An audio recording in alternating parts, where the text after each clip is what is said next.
አሰላሙ አለይኩም ወራህመቱላሂ ወበረካቱሁ። ውድና የተከበራችሁ የሙህዲን ካቤ ቤተሰቦች እንዴት ናችሁ? ደህና ናችሁ ወይ? ከኔ ጋር አለሁላችሁ አልሐምዱሊላህ።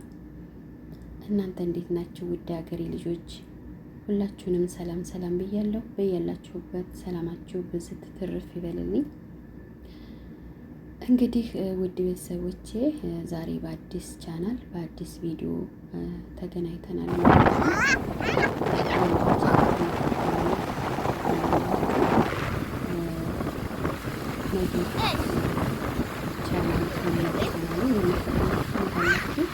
ለምታውቁኝ እንግዲህ በአዲስ ቻናል የመጣሁበት ትልቁ ምክንያቴ ከላይ እንደምትመለከቱት በአባቴ ስም ነው የከፈትኩት። ሙህዲን ካቤ ይላል።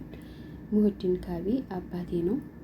ከፕሮፋይሉም ላይ እንዳያችሁት አባቴ ነው ማለት ነው። አባቴን በማስመልከት የከፈትኩበት ምክንያት እንግዲህ ውድ ቤተሰቦቼ እኛ በስደት ያለን ልጆች ያው ታውቃላችሁ፣ ቤተሰብ ይናፍቀናል።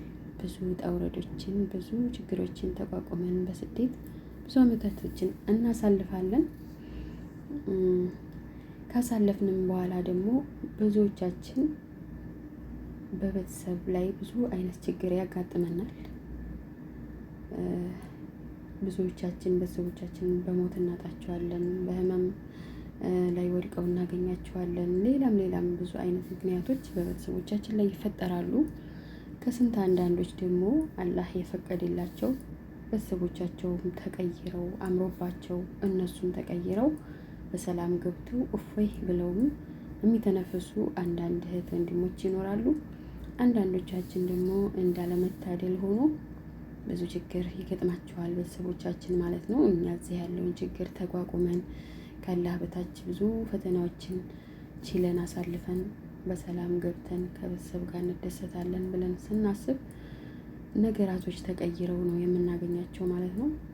እና ምን ልላችሁ ፈልጌ ነው እንግዲህ ይሄ የምታዩት አዛውንቱ አባቴ ለ8 ዓመት ያህል ተለያይተናል ማለት ነው። በስደት ምክንያት እኔ ስደት ስለሆንኩኝ ከ8 ዓመት ቆይታ በኋላ ገብቼ አባቴን እናቴን እጦራለሁ፣ እደሰታለሁ፣ አብሬ እኖራለሁ ብዬ ሳስብ ባልሆነ ችግር ያው ከወንድሞቼ ጋር በመገጫጨት የተነሳ ማለት ነው አባቴን እንግዲህ ወንድሞቼ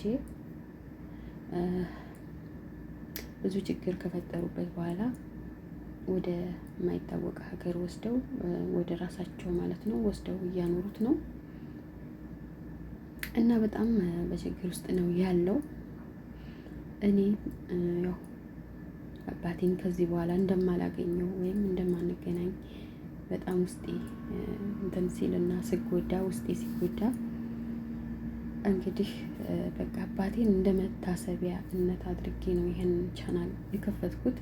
ምናልባትም አቅም ካደረሰኝ ቻናሉ አድጎ የሆነ ደረጃ ላይ የሚደርስ ከሆነ አባቴም እስከዛ በህይወት ከቆየ ነገሮች ሰላም ሆነው የምንገናኝበት ጊዜ እንኳን ቢኖር ጥሩ ነገር ላይ አባቴን ለማድረስ ወይም ደግሞ አባቴን ለመጦር በጥሩ ሁኔታ አባቴን ለመያዝ አላህ ካበቃኝ ይሄን ነገር እጠቀምበታለሁ፣ ሰራበታለሁ ብዬ ስላሰብኩ ነው። ሁለትም ደግሞ አባቴ ጋር እንደዚሁ እንደተለያየን እስከ መጨረሻው መለየት ከሆነ እጣ ፋንታችን ያው አባቴን የማረሳበት ወይም አባቴን የማስታውስበት ስሙን በቃ ስሙ እንዲጠራልኝ የማስብበት ቻናል ይሆናል ብዬ በራሴ ስላስብኩኝ ነው ማለት ነው ይሄንን ቻናል የከፈትኩት። እና ቤተሰቦቼ እንግዲህ በውስጥ የምታውቁኝ ብዙዎቻችሁ ታውቃላችሁ። ጓደኞቼ ሁላችሁም ዱአ አድርጉልኝ ለአባቴ ማለት ነው። ሁሉም ነገር ሰላም ሆኖ ወንድሞቼም ወደ ልቦናቸው ተመልሰው ለቀውት በሰላም የምንኖርበት ወይም በሰላም የምንገናኝበት ነገር አላህ እንዲያመቻች ዱአ አድርጉልኝ በዚህ አጋጣሚ ሁላችሁም። እና ቻናሉንም አሳድጉልኝ፣ አበረታቱኝ ሀገሬ ልጆች። እኔም ስደተኛ እህታችሁ ነኝ። እውነቴን ነው። በዚች ዓለም ስንኖር ያው ገንዘብ ያስፈልጋል ለሰው ልጅ። ለገንዘብ ብለን ተሰደን በመምጣታችን ምክንያት ነው ቤተሰቦቻችን ለረዥም ጊዜ ተለይተናቸው ናፍቀውን በጉጉት ስንጠብቅ የነበርነውን ነገር ተቀይሮ እንደገና ወዳልሆነ መንገድ ገብቶ የምናገኘው እዚህ ጋር በብር ምክንያት ታስረን ስለተቀመጥን ነውና ይህ ቻናል ደግሞ አድጎ የሆነ ደረጃ የሚደርስ ከሆነ ለኔ ብዙ ነገር ይረዳኛል። አባቴንም እንድረዳ ወይም ደግሞ አባቴን ካለበት ሁኔታ አመቻችቼ አባቴን እንድጦር ካላህ ጋር ያግዘኛል ማለት ነው። እና ቤተሰቦች ላይክ እያደረጋችሁ ሰብስክራይብ፣ ሼር እያደረጋችሁ አበረታቱኝ። አባት ያላችሁ መቼም የአባትን ነገር ታውቁታላችሁ። እውነት በጣም ከባድ ነው። እኔ አሁን ስሜቴን ተቋቁሜ ሁላ ነው የማወራው ያለሁት ማለት ነው። በየቀኑ የማለቅስበት ሁኔታ፣ በየሰከንዱ አባቴን የማረሳበት ሁኔታ ነው ያለው ማለት ነው። እና ከተለያየን ድምፁን ካጣሁት 9 ወር ሆኖኛል ማለት ነው። 9ኛ ወሬን ይዣለሁኝ እና ከባድ ነው በጣም። በህይወት መለየት ስደት ይበቃ ነበር። ልክ በማታገኙበት ሁኔታ ደግሞ አባታችሁ ከዓይናችሁ ላይ ተሰውሮ ማየት እና ያንን ስሜት መቋቋም በጣም ከባድ ነው። ቤተሰቦቼ ሁላችሁም በዱዓ በጸሎት አግዙኝ እና ይሄንን ነው የምላችሁ ውድ ሀገር ልጆች ቅመሞችዬ። እኛ ከተበረታታን ተተጋገዝን በጣም ብዙዎች ነን እና አበረታቱኝ። በቅንነት መልካም ልብ ያላችሁ አበረታቱኝ። ምናልባትም ነገራቶች እንዳልኩት እንደተመኘሁት አላህ ዱዓዬን ሰምቶኝ አባቴ በሰላም የማገኘው ከሆነ የማገኝበት እድል ካጋጠመኝ ምናልባትም በዚህ ቻናል አባቴን ይዤ የምቀርብበት ቀን ይኖራል ብዬ አስባለሁ እና እስከዛ ድረስ ቻናሉ እንዲያድግልኝ ስለምፈልግ እባካችሁ አሳድጉኝ፣ ቤተሰብ አድርጉኝ። እውነቴን ነው። እኛ ቅመሞች አዛኞች ነን ብዙዎቻችን ማለት ነው እና ይህንን ታሪክ ያው በውስጥ ተዳፍኖ ስለተቀመጠ እንጂ ብሰሙ ብዙዎቻችሁ አዝናችሁ ብዙ ነገር እንደምትረዱኝ አውቃለሁ። ግን ደግሞ አንዳንድ ነገሮች ወደ ሚዲያ ያልወጡ በጣም ብዙ የተዳፈኑ ችግሮች ስላሉ በዛ ምክንያት ነው ማለት ነው አባቴ እንግዲህ እንደዚህ የሆነው እና ውዶችዬ ሁላችሁም በዱዓችሁም አግዙኝ።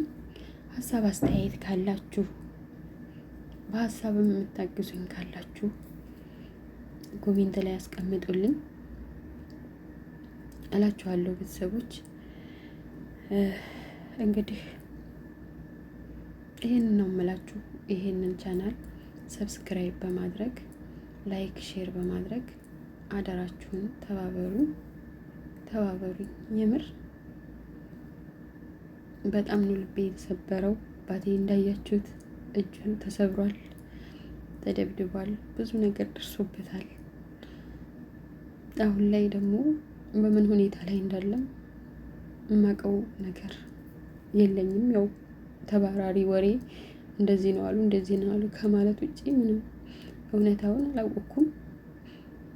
ያው በስደት ሆኖ ይሄን ነገር መቻልና መቋቋም ደግሞ በጣም ከባድ ነው። ቤተሰቦች ታውቁታላችሁ። ሲታመሙብን እንኳን ታመዋል ብለው እንኳን ሲነግሩን እንዴት እንደሚያደርገን በእንደዚህ አይነት መልኩ ደግሞ መለየት በጣም በጣም ከባድ ነው።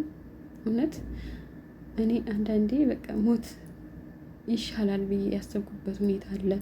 ምክንያቱም የሰው ልጅ በቃ ሞት ተተባለ ተስፋ ትቆርጣላችሁ። ካላህ የመጣ ነው ማንንም እንትን አትሉም እና በቃ ተስፋችሁን ቆርጣችሁ ትችሉታላችሁ። በህይወት ግን እስከ መጨረሻው እንደማትገናኙ አድርጎ ሰው ሲለያችሁ በክፉ ምክንያት በክፉ ሰዎች ምክንያት እስከ መጨረሻው እንደምትለዩ ቁርጣችሁን ስታውቁት በጣም ነው የሚያመው። በጣም ከምነግራችሁ በላይ ያደክማል፣ ያማል። እና ውድ ቤተሰቦቼ ወሬ ያበዛሁባችሁ መሰለኝ። በዚህ መልኩ ነው እንግዲህ ዛሬ የመጣሁት። በቀጣይ ቪዲዮ ጥሩ ጥሩ ነገሮችን ስለ አባቴም ያለውን ሁኔታ አዲስ ነገር የምሰማ ከሆነ አዲስ ነገር የሚኖር ከሆነ አሳውቃችኋለሁ ማለት ነው ውዶችዬ። እናንተም እንዳልኳችሁ ሰብስክራይብ ማድረጋችሁን አትርሱ። ላይክ ሼር እያደረጋችሁ ኮሜንት እየጻፋችሁልኝ አሳድጉኝ፣ አበረታቱኝ ነው የምለው። በሌላ ቪዲዮ እስከምንገናኝ ድረስ እንግዲህ በያላችሁበት ሰላም ሁኑልኝ ውድ ሀገሬ ልጆች። አላህ ቤተሰቦቻችሁን ይጠብቅላችሁ። በያላችሁበት እናንተንም አላህ ይጠብቃችሁ። ያሰብነው ተሳክቶ ሀገራችን ሰላም ሆኖ ቤተሰቦቻችን ሰላም ሆነው ለሀገራችን የምንበቃ ያድርገን። በሰላም ያወጣን ጌታ በሰላም እንድንመለስ አላህ ይርዳን ነው የምለው ቤተሰቦቼ። እንግዲህ ይብቃኝ እዚሁ ላይ ለሰናበታችሁ። አሰላሙ አለይኩም ወራህመቱላሂ ወበረካቱሁ።